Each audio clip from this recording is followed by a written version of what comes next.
Now let us say passive type of variable inductance transducer. So this passive type of variable inductance transducer works on the principle that the motion of an object results in change in the inductance of the coil of the transducer. So there are again three types of passive type variable inductance transducers: variable reluctance transducer, then mutual inductance transducer, and differential transfer type transducer.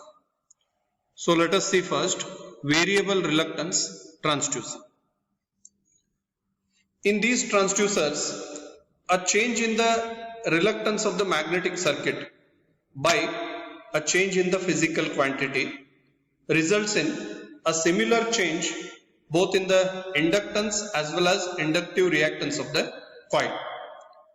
And the change in the inductance is measured, which gives the value of change in the input physical quantity.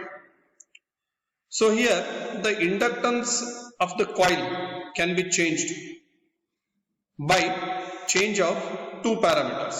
One, the inductance of the coil can be changed by the change in the air gap, and the inductance of the coil can be changed by the change in the amount of core material.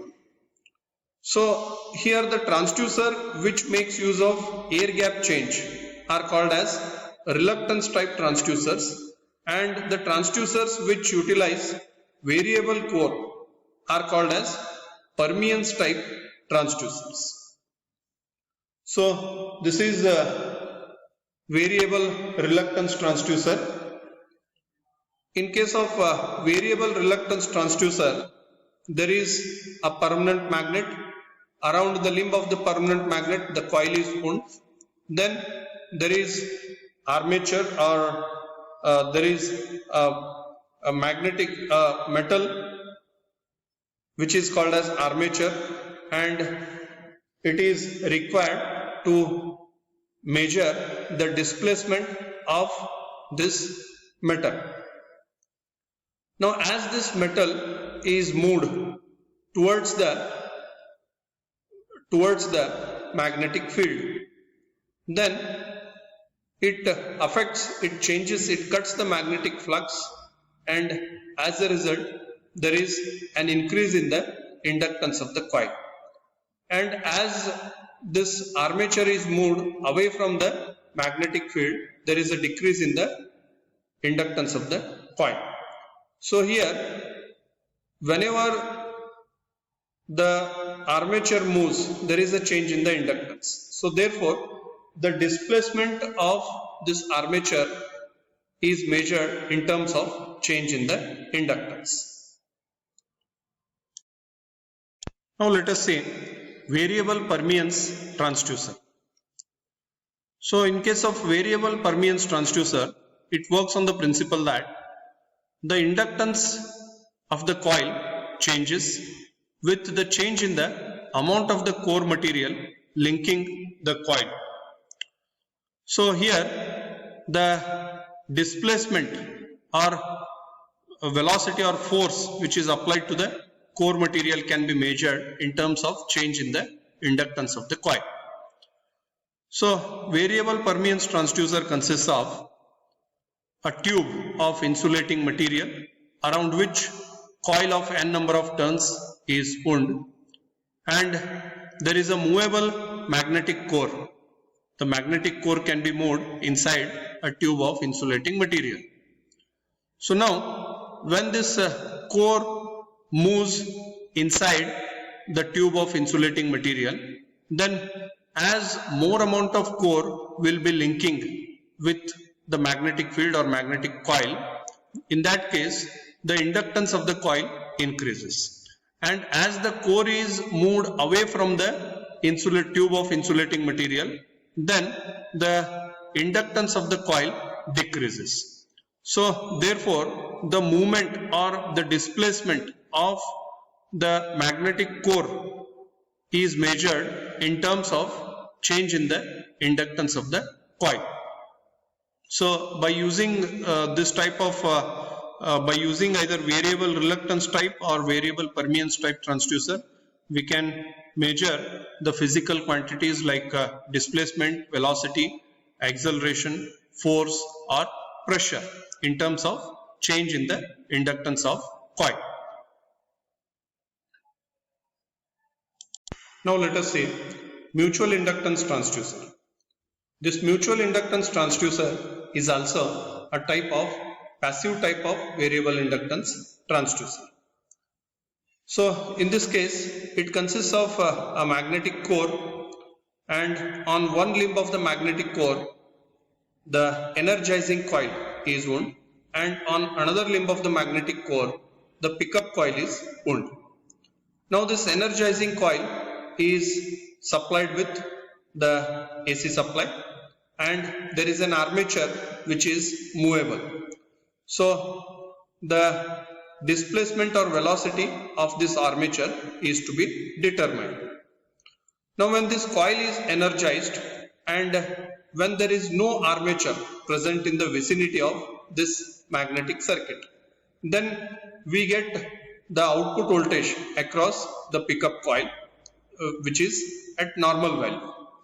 Now as the armature is moved towards the magnetic circuit, in that case the output voltage, the value of output voltage across pickup coil changes, and that change in the value of output coil depends upon the displacement of the armature.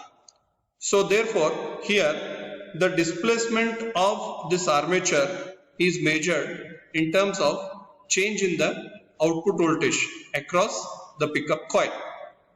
So this is how mutual inductance transducer works. Now let us see linear variable differential transformer, that is LVDT. So this LVDT is a passive type of variable inductance transducer, and this LVDT is used commonly to measure the quantities like force, pressure, velocity or displacement. So it measures the different quantities in terms of displacement of an object. So let us see its construction and working. So this LVDT consists of a primary winding and there are two secondary windings. So the secondary winding and primary windings are wound around a common core, the same magnetic core. So the primary winding is mechanically coupled to the secondary winding. It is magnetically coupled to the secondary winding through this core. The number of turns of the two secondary windings are equal, and the two secondary windings are connected in such a way that they are in series opposition with respect to each other. So that means the EMF induced across the two secondary windings are equal in magnitude, but they are opposite in direction. And this core is movable, so it is axially movable inside the winding.